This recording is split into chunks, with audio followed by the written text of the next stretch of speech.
Hello दोस्तों, आप सभी कैसे हैं। आप सभी को मेरा नमस्कार। और आप लोग अच्छे होंगे, यही मेरा आशा और उम्मीद है। और रही चीज़ की, मैं काफ़ी दिन बाद वीडियो आप सभी के सामने ला रहा हूं, और उसके बाद कि मैं आज किसी विशेष एजुकेशन के क्षेत्र में नहीं ला रहा हूं। आज मैं आप सभी को मोटिवेशन के क्षेत्र में लाऊंगा। और रही चीज़ की, मेरा ये जो वीडियो बनाने का मकसद है, मेरा वीडियो बनाने का मकसद है कि जितनी इस युवा पीढ़ी के विद्यार्थी हैं, स्टूडेंट हैं, कि या फिर जो अपने आप को हार मान करके बैठ गए हैं, उनको आगे जाने के लिए, मैं उनको प्रेरित करने के लिए कुल मिला के ये मैंने वीडियो बनाने का उद्देश्य किया है। और मेरा आशा है और उम्मीद है कि ये आप सभी को वीडियो अच्छा लगेगा। और इस वीडियो को आप लोग अंत तक देखिएगा, पूरी कहानी को समझिएगा। जब आप पूरी वीडियोस को देखेंगे तो आपको पूरी कहानी समझ में आएगी, और ये आपको एक नया सीख मिलेगा, आपको एक नया उम्मीद मिलेगा। आप अपने आप को उस प्लेटफॉर्म पे ले जा करके अपने आप को, अपनी लाइफ को अच्छा बना सकते हैं, और सबसे बेहतर बना सकते हैं, और लोगों से अच्छी तरीके से कर सकते हैं। तो अगर आप लोगों को ये मेरा वीडियो अच्छा लगेगा तो आप लोग इसे लाइक, सब्सक्राइब और उसके बाद शेयर भी करिएगा ज़्यादा से ज़्यादा। लेकिन परंतु आप लोग एक काम करिएगा कि इसे सब्सक्राइब करना ना भूलिएगा, और उसके बाद लाइक करना ना भूलिएगा, क्योंकि आपका सपोर्ट, आपका प्यार ही हमारे लिए एक उम्मीद होगा, जैसा कि मैं सोचता हूँ।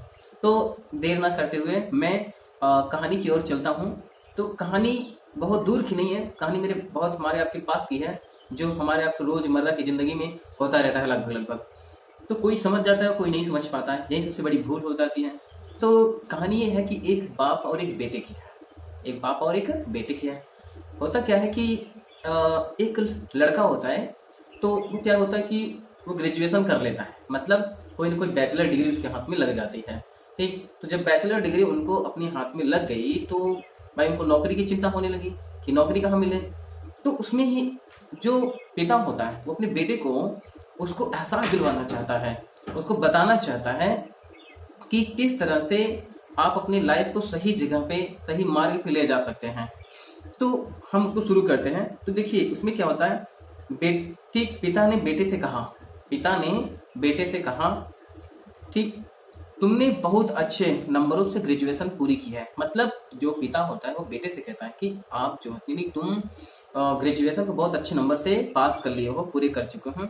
अब क्योंकि तुम नौकरी पाने के लिए प्रयास कर रहे हो, और जो बेटा होता है वो नौकरी पाने के लिए प्रयास करता है। मैं तुमको यह कार उपहार स्वरूप भेंट करना चाहता हूँ। मतलब कि पिता कह रहा है कि बेटे से कि मेरे पास एक कार है, जो मैं आपको, यानी कि तुम्हें इसे उपहार स्वरूप देना चाहता हूँ। ठीक, उसके बाद कह रहे हैं यह कार मैंने कई साल पहले हासिल की थी, यह बहुत पुरानी है, यह कार बहुत पुरानी है। ठीक, इसे डीलर के पास ले जाओ और इसे बताओ कि तुम इसे बेचना चाहते हो। ठीक, वहां पे मतलब पिता कह रहे हैं कि जाओ तुम डीलर के पास, मतलब जहाँ पे कार की खरीदारी होती है, तो उससे कह रहा है कि तुम वहां पे ले जाओ और उससे कहो कि मैं ये कार जो है बेचना चाहता हूँ। ठीक, यानी कि उसके मोल लगाने के लिए। ठीक, देखो वे तुम्हें कितना पैसा देने को प्रस्ताव रखते हैं। मतलब वो कह रहा है कि जो कार डीलर होते हैं, जो कार बेचने वाले होते हैं, उस कार की कितनी कीमत बताते हैं। ठीक, अब उसके आगे देखिए क्या होता है ना। बेटा कार को डीलर के पास ले गया, जो बेटा होता है वो डीलर के पास ले जाता है कार को। ठीक, पिता के पास लौटा और बोला उन्होंने इसे 60,000 रुपए पेशकश की है। मतलब कि वो ये कह रहा है अपने पिता से कि इस कार की कीमत उन्होंने 60,000 रुपए बताया। कितना बताया? 60,000 रुपए।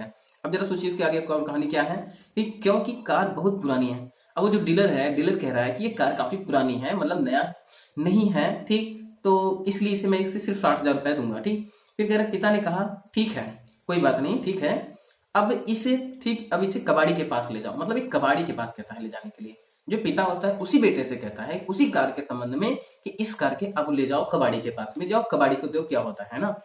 तो वो बेटा जो होता है उस कार को कबाड़ी के पास ले जाता है। तो कबाड़ी से कहता है कि मैं इस गाड़ी को बेचना चाहता हूँ। तो कबाड़ी बोलता है कि मैं इसे 6,000 रुपए दूंगा इसका। उसकी यानी कि पेशकश कितना लगाया? 6,000 रुपए पेशकश लगाया। वहीं पे जो डीलर था उसने 60,000 लगाया, लेकिन कबाड़ी ने कितना लगाया? 6,000 रुपए। ठीक, अब देखिए क्योंकि कार बहुत पुरानी है, मतलब कि जो कबाड़ी होता है वो भी कह रहा है कि ये कार जो है काफी पुरानी है, तो इसका मैं सिर्फ मात्र 6,000 रुपए कबाड़ का भाव दे सकता हूँ, उससे ज्यादा नहीं दे सकता। ठीक, उसके बाद कह रहा है पिता ने बेटे से कहा कि कार को एक क्लब ले जाओ। ठीक, एक क्लब ले जाए। मतलब अब जो पिता होता है वह बेटे से कह रहा है कि अब इस कार को कहीं मत ले जाओ एक क्लब में, जहाँ पे बड़े बड़े लोग आते हैं, काफी पैसे वाले होते हैं, अमीर लोग होते हैं, वहां पे ले जाने के लिए बोलता है ना। ठीक, जाए, विशिष्ट कारें रखी जाती है, अब जहाँ पे काफी अच्छी कारें रखी जाती हैं वहां पे ले जाना है। ठीक, फिर उसके आगे कह रहा है बेटा कार को एक क्लब ले गया। अब वहां पे जो जो बेटा होता है वो कार को एक क्लब की ओर ले गया, फिर वापस लौटा और उत्साह के साथ बोला, मतलब काफी उत्साहित हो गया। अब क्यों उत्साहित हो गया ये नहीं किसी को खबर है, ना तो पिता को खबर है और ना ही हमें खबर है और ना ही आपको खबर है। तो खबर किसको है, सिर्फ अभी उसको बेटे को खबर है। अब बेटे को क्या ऐसा राज मिल गया, जरा आगे देखते हैं। तो इसमें कह रहा है कि क्लब के कुछ लोगों ने इसे, ठीक इसके लिए, मतलब क्लब के कुछ लोगों ने, कह रहा है कि क्लब के कुछ लोगों ने इसे 60 लाख रुपए, कितना, 60 लाख रुपए पेशकश की है। मतलब अब जरा सोचिए, उसी कार की कीमत जो था डीलर के पास 60,000 रुपए थी, कबाड़ी के पास 6,000 रुपए थी, लेकिन जहां क्लब वाले हैं वहां उसकी कीमत कितनी बन जाती है, 60 लाख रुपए बन जाती है। ठीक, क्योंकि यह निशान ठीक स्काईलाइन R34 है, स्काईलाइन ठीक R34 है, मतलब काफी बढ़िया कंपनी की है और महंगी कार है। ठीक, यह एक प्रतिष्ठित कार है, मतलब काफी ज्यादा नॉमिनेट कार है, मतलब बहुत ज्यादा इसकी बोलबाला है, ये कार की कीमत बहुत ज्यादा है। ठीक, कई लोग इसकी मांग करते हैं, मतलब ये कह रहा है कि ये कार के लेने के लिए बहुत से लोग मांग करते हैं, मार करते हैं, ये कार मेरे पास हो जाए, मेरे पास हो जाए। जैसा हम सभी सोचते हैं ना कि ये हमारी बुक हमारे पास हो जाए, स्टूडेंट लोग मांग करते हैं कि ये हमारी चीज हमारे पास आ जाए। ठीक, ऐसे ही कुछ वहां भी है। तो इसमें कह रहा है पिता ने बेटे से कहा, अब यहाँ पे देखिएगा उस कहानी में एक मोड़ आती है, एक रास्ता आता है कि जहाँ पे जो पिता होता है ना वो कह रहा है कि बेटे आपने कुछ समझा कि नहीं समझा। तो जो बेटा होता है वो काफी भौचक्का हो जाता है, उसको तो समझ भी नहीं आता कि बात क्या है। तो जो पिता होता है वो लगभग हर बेटे की यानी कि बातों को समझ जाता है। बेटा जो होता है बोलता नहीं, लेकिन फिर भी पिता समझ जाता है, वो समझ गया कि बेटे को भी समझ में नहीं आया, मुझे ही कहना पड़ेगा।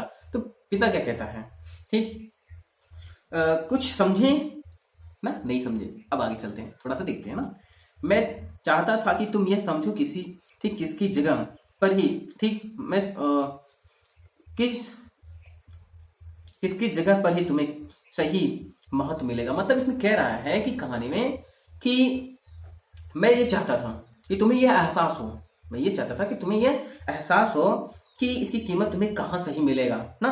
अगर किसी प्रतिष्ठान में तुम्हें कद्र नहीं मिल रही है, अब यहाँ भी बात कर रहा है कि मतलब बेटे को समझा रहा है, पिता समझा रहा है कि अगर किसी प्रतिष्ठान में, मतलब किसी संस्था, प्रतिष्ठान की, विश्वविद्यालय, कॉलेज, स्कूल्स या किसी लोगों के यहाँ आपको अगर सम्मान ठीक नहीं मिल रहा है, आदर नहीं मिल रहा है, कद्र नहीं मिल रहा है, तो अपने आप को वहां पे दिल छोटा करने की जरूरत नहीं है, बिल्कुल करने की जरूरत नहीं है, क्योंकि आप दिल छोटा करने के लिए पृथ्वी पे नहीं आए हैं। ठीक, इसके बाद होती क्या है, तो गुस्सा ना होना, क्योंकि इसका मतलब एक है कि तुम गलत जगह पर हो। मतलब यहाँ पे ये कह रहा है कि आप गुस्सा मत होइए, लेकिन आप एक गलत जगह है, इतना आप समझ जाइए। अगर आपका जहाँ कद्र ना हो तो वहां बिल्कुल मत रहिएगा, आप समझ जाइए कि हमारा वहां कद्र नहीं है, आपका स्थान, आपका जगह कहीं और है, तो आपको कहीं और चले जाना चाहिए। ठीक, सफलता केवल ठीक अपने हुनर और परिश्रम से नहीं मिलती। ठीक, अब यहाँ पे कह रहा है कि जो सफलताएं होती हैं वो सिर्फ परिश्रम और हुनर ही नहीं मांगता है, ठीक, सही स्थान भी मांगता है। क्या मांगता है, सही स्थान भी। तो आपके पास में 3 चीजें होनी चाहिए, परिश्रम, हुनर और सही स्थान। आपके पास अगर सही स्थान नहीं है तो भी आप कहीं ना कहीं असफल हैं। तो आपके पास में सफलताएं की, ठीक, हुनर के साथ साथ, परिश्रम के साथ साथ उसके लिए सही स्थान। तो आप लोग, आपकी जहां कद्र ना हो वहां से बिल्कुल हट जाओ और उस जगह पे जाओ जहां आपकी पहचान हो, आपकी कद्र हो। तो आपके दिल छोटा करने की जरूरत नहीं है। आज से आप लोग सोचोगे, अपनी भावनाओं को और आगे ले जाओगे, और मुझे आशा उम्मीद है कि आपको वीडियो समझ में आया होगा और आप अपने आप को सही स्थान पे ले जाएंगे, सही जगह पे ले जाएंगे, सही मोड़ पे ले जाएंगे और एक नया काम करेंगे, देश के लिए, दुनिया के लिए काम करेंगे, समाज के लिए काम करेंगे। यही आशा उम्मीद के साथ मैं आज बस इतना ही आपको, और मैं अपनी वाणी को विराम देता हूँ। मैं अगली वीडियो के साथ में फिर से आऊंगा, तब तक के लिए आप सभी को